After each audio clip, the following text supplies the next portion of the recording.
नींद में बोलने वाली बहू। उस चाय वाली आंटी को तो मैं छोड़ूंगी नहीं। 12 रुपए की चाय में उसने एक इलायची का दाना तक नहीं डाला। अब देखो कल मैं उसका क्या हाल करती हूँ। चेतना की आवाज सुनकर उसके माता पिता वहां आ जाते हैं। हे भगवान, शादी की उम्र हो चुकी है इस लड़की की, लेकिन अभी तक इसकी नींद में बोलने की आदत नहीं गई। अब इसमें इस बेचारे की क्या गलती? इसे तो सुबह तो कुछ याद भी नहीं रहता। यही तो दिक्कत है। कल को इसे पराये घर जाना है, वहाँ पर भी अगर इसने ऐसे ही नींद में अपनी सास की बुराई शुरू कर दी तब क्या होगा? खुद तो भूल जाएगी, लेकिन वो लोग तो नहीं भूलेंगे ना। पर तो इसमें गलत क्या है? वैसे भी हमारी बेटी नींद में सच ही तो बोलती है। आप अभी ना ये सब हल्के में ले रहे हैं। कल जब इसके ससुराल वाले इसे नींद में बोलने की वजह से घर से निकाल देंगे ना, तब बैठकर पछताते रहना। अब हम इसमें कर भी क्या सकते हैं? सभी डॉक्टर्स ने तो अपने हाथ खड़े कर दिए। ऐसे ही दिन गुजरते जाते हैं। चेतना के माता पिता उसकी नींद में बोलने की बीमारी से परेशान रहते हैं। तभी एक दिन चेतना को देखने अनमोल नाम का एक लड़का अपने माता पिता के साथ आता है। बहन जी, हमें तो आपकी लड़की बहुत पसंद है। हमने तो अभी से इसे अपनी बहू मान लिया है। हाँ जी, अब बस आप ये बताइए कि शादी कब करनी है? हम तो इसे बहू बनाकर ले जाने के लिए बेचैन हुए जा रहे हैं। हमें भी आपका लड़का बहुत पसंद है। अब जब आप कहो हम इनकी शादी करवा देंगे। अगर आप लोगों को ऐतराज ना हो तो 1 हफ्ते बाद ही शादी का शुभ योग है। क्यों ना हम तभी इन दोनों की शादी करा दें? हाँ, क्यों नहीं, हमें इसमें कोई ऐतराज नहीं है। देखते ही देखते चेतना और अनमोल की शादी हो जाती है। अपनी नींद में बोलने वाली बीमारी से अनजान चेतना शादी से बेहद खुश होती है। ससुराल में पहले दिन ही वो अपने व्यवहार से सबका दिल जीत लेती है। शादी के पहले दिन। बहू, तेरे मायके वालों ने तुझे क्या क्या सामान दिया है, बताना तो। मम्मी पापा ने मुझे 2-4 साड़ियाँ और कुछ गहने दिए हैं। बहू, एक काम कर, वो सब ना तू मुझे दे दे। वो क्या है ना, मैं उन्हें अपनी तिजोरी में रख दूंगी। तुझसे कहीं इधर उधर हो गए तो। चेतना अपनी सास के इरादों को समझ जाती है, लेकिन वो कुछ ना बोलकर गहने देना ही उचित समझती है। ये लीजिए मम्मी जी, मायके से मुझे यही सब मिला है। अच्छा किया बहू जो तूने मुझे ये सब सौंप दिया। अब सुन, ये सब तू अपने मायके वालों को मत बताना। घर की बात तो घर में ही रहनी चाहिए ना। जी मम्मी जी, आप चिंता मत कीजिए, मैं उन्हें कुछ नहीं बताऊंगी। चल, अब तू अपने कमरे में जाकर सो। हाँ बेटा। सास की बात मानकर बबीता अपने कमरे में चली जाती है। रात में अनमोल और चेतना साथ में ही सोए होते हैं। इतने में चेतना फिर से नींद में बोलना शुरू कर देती है, और इस बार वो किसी और की नहीं बल्कि अपनी सास की ही बुराइयां शुरू कर देती है। मेरी लालची सास ने मेरे सारे गहने ले लिए। माँ पापा ने कितने प्यार से मुझे वो सब दिया था। मेरी सास इतनी लालची होगी, इसका तो मुझे अंदाजा ही नहीं था। चेतना की आवाज सुनकर अनमोल की नींद खुल जाती है। वो बिस्तर से उठकर चेतना की तरफ देखता है। ये चेतना नींद में क्या बोले जा रही है? मेरे मायके से इतना दहेज मिलने के बाद भी उस खुसड़ बुढ़िया का पेट नहीं भरा। मेरी साड़ियाँ, मेरे गहने सब उस चुड़ैल बुढ़िया ने हड़प लिए। अनमोल ये सब सुनकर हक्का बक्का रह जाता है। वो चेतना को जोर जोर से आवाज देकर हिलाने लगता है। चेतना उठो, क्या बड़बड़ाई जा रही हो? उठो चेतना। अनमोल चेतना को उठाने की भरपूर कोशिश करता है, लेकिन उठना तो दूर, चेतना टस से मस तक नहीं होती। अंत में थक हार कर वो अपने दोनों कानों में रुई डालकर सो जाता है, और अपनी नींद में बोलने की आदत से अनजान चेतना बेफिक्र होकर पूरी रात भर बोलती रहती है। अगले दिन सुबह। मम्मी जी, आज मेरी पहली रसोई है, खाने में क्या बनाऊं? अरे जो तेरा मन हो कुछ भी बना दे अच्छा सा। वैसे अनमोल कहाँ है? उठा नहीं अभी तक? नहीं मम्मी जी, वो तो ऐसे घोड़े बेचकर सो रहे हैं जैसे रात भर सोए ही ना हो।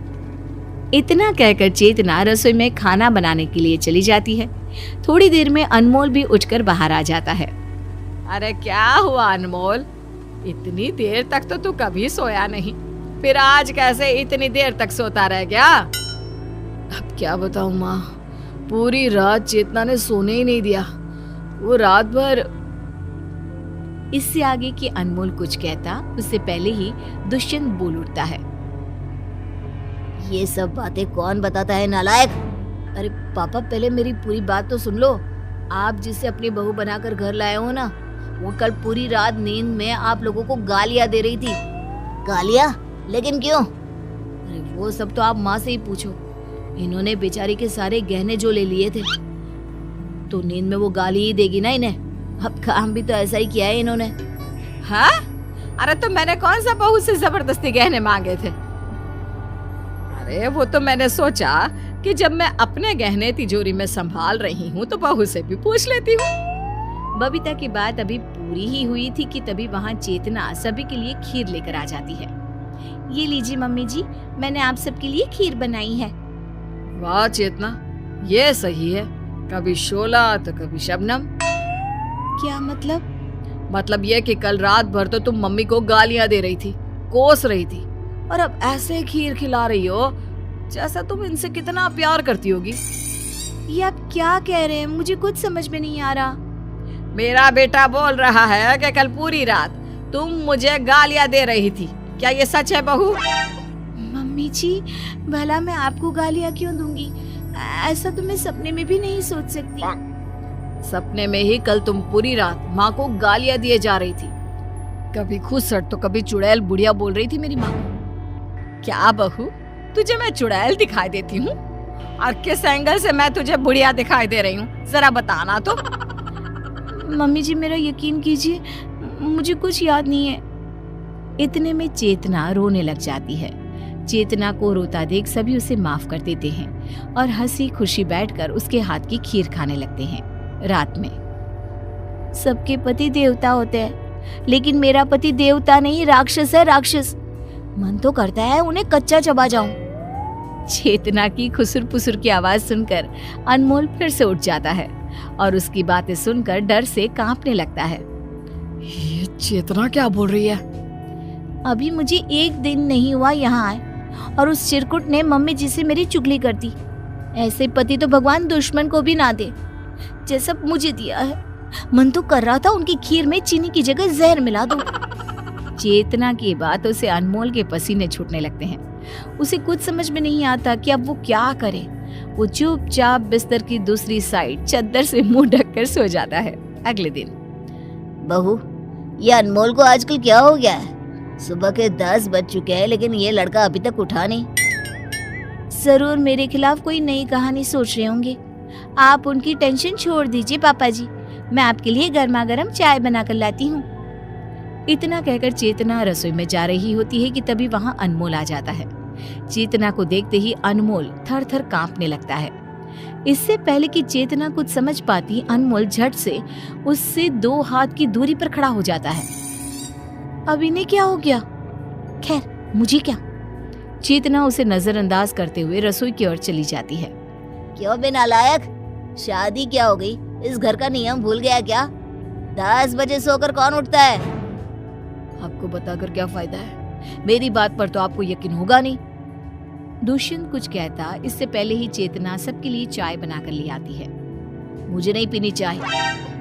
वैसे तो रोज सुबह उठकर तू चाय मांगा करता था, फिर अब क्या हो गया तुझे? माँ, मुझे इसके हाथ की चाय नहीं पीनी। क्यों? क्या मैंने इसमें आपके लिए जहर मिलाया है? तुम्हारा भरोसा नहीं है? क्या पता जहर ही मिलाया हो मेरी चाय में। अनमोल की बातों से चेतना को फिर बुरा लग जाता है। वो रोते हुए वहाँ से चली जाती है। ये क्या है अनमोल? चेतना बीवी है तुम्हारी, वो तुम्हें जहर क्यों देगी भला? अरे पापा, कल वो नींद में यही सब बोल रही थी, उसका क्या भरोसा? कल बोल रही थी, आज सच में जहर दे देती तो। अनमोल की बातें सुनकर बबीता आग बबूला हो जाती है और तुरंत चेतना के मायके वालों को फोन लगा देती है।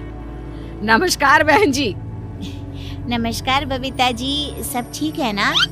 अब हम आपको क्या बताएं, जब से आपकी बेटी इस घर में आई है तब से कभी नींद में मुझे चुड़ैल बोलती है तो कभी बुढ़िया, और हद तो तब हो गई जब आज उसने मेरे बेटे को भला बुरा बोला। आपने अपनी बेटी की नींद में बोलने की बीमारी के बारे में हमें पहले क्यों नहीं बताया? देखिए बहन जी, आप उसकी बातों का प्लीज बुरा मत मानिए। वो नादान है और फिर उसे ना अपनी इस आदत के बारे में पता तक नहीं है। दरअसल दिन भर में उसे जिन बातों का बुरा लगता है ना, वो सिर्फ उन्हीं बातों को सपनों में दोहराती है और फिर सुबह तक तो सब भूल भी जाती है। तो आप ये कहना चाहती हैं कि हम उसे खुश नहीं रखते? नहीं नहीं, मेरे कहने का वो मतलब नहीं था। आप बस उसे एक बार समझने की कोशिश कीजिए। वो कभी किसी को पलटकर जवाब नहीं देती ना, इसलिए जब कोई बात उसके दिल में चुभ जाती है तो वो उसे नींद में बड़बड़ाती रहती है। मीनाक्षी की बातें सुनकर बबीता सोच में पड़ जाती है और फोन रख देती है। कुछ समय बाद घर की नई बहू को देखने पास ही रहने वाले पड़ोस के कुछ लोग आते हैं। बबीता, तेरी बहू तो बहुत सुंदर है। कहाँ से मिली तुझे इतनी सुंदर बहू? अभी से तो तुम लोग मेरी फूटी किस्मत ही समझ लो कि भगवान ने इसे मेरे पल्ले बांध दिया। क्यों बबीता, तू खुश नहीं है क्या अपनी बहू से? अब खुश रहने के अलावा कोई और ऑप्शन भी है क्या? ये तेरे गले में हार तो बड़ा सुंदर लग रहा है। बहू के मायके वालों ने दिया है क्या? अरे नहीं, ये तो मेरा है। बहू अपने मायके से तो बहुत सस्ती चीजें लाई है, मुझे तो उन्हें पहनने में भी शर्म आ रही है और इसके मायके वालों को देने में भी शर्म नहीं आई। बबीता की ये बातें सुनकर चेतना की आंखें भर आती है। होठों को दबाते हुए वो अपने आंसू रोकने की कोशिश करती है और जब उसमें कामयाब नहीं होती तो भागते हुए अपने रूम में चली जाती है और फूट फूट कर रोने लगती है। माँ, आपको इतना कुछ नहीं बोलना चाहिए था। बेटा, मैं चाहती थी कि वो खड़े होकर बोले, जिससे उसे फिर कभी नींद में बोलने की जरूरत ही ना पड़े, लेकिन सब उल्टा हो गया। रात में दुष्यंत और बबीता भी चेतना और अनमोल के रूम में आ जाते हैं, जहां वो चेतना को नींद में बड़बड़ाते हुए देखते हैं। मम्मी जी, आज आपने बिल्कुल अच्छा नहीं किया। सबके सामने मेरे परिवार वालों का मजाक उड़ाया। मुझे उनकी बातें सुनकर आज बहुत चोट लगी है।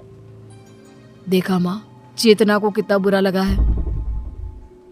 मीनाक्षी जी सही बोल रही थी। चेतना कभी बड़ों का अनादर नहीं करती, उन्हें पलटकर जवाब नहीं देती, लेकिन जिन चीजों से उसे ठेस पहुंचती है वो उसे नींद में बोलती है। गलती हमारी है, हम बहू को समझ ना सके। जिसे हम लोग बीमारी का नाम दे रहे थे वो बीमारी नहीं, इसके दिल के आंसू थे। सच में पापा, हमने इसे समझने में बहुत बड़ी गलती कर दी। यहाँ कोई भी अच्छा नहीं है, कोई भी मुझसे प्यार नहीं करता, सब मुझे टोकते हैं। अनमोल जी भी मुझसे दूर भागते हैं। आप कहाँ हो मॉम डैड? मुझे यहाँ से ले जाइए, मुझे नहीं रहना यहाँ। चेतना के दर्द भरी बातें सुनकर सभी की आंखों में आंसू आ जाते हैं। मेरी बहू जैसी भी है, मुझे स्वीकार है। मुझे भी मम्मी। इसने सारा दर्द अपने सीने में छुपा कर रखा, लेकिन किसी से एक शब्द नहीं कहा। इससे अच्छी पत्नी मुझे कोई और मिल ही नहीं सकती। चलो, बहुत रात हो गई है, अब तुम लोग भी सो जाओ और बहू को भी सोने दो। अगले दिन सुबह जब चेतना उठती है तो सब लोग उससे बेहद प्यार से बात करते हैं, उसे अपनापन महसूस कराते हैं और अब तो उसका पति भी उससे दूर नहीं भागता। एक रात में अचानक सबका बदला व्यवहार चेतना को बेहद पसंद आता है। अब वो हंसी खुशी सबके साथ रहती है।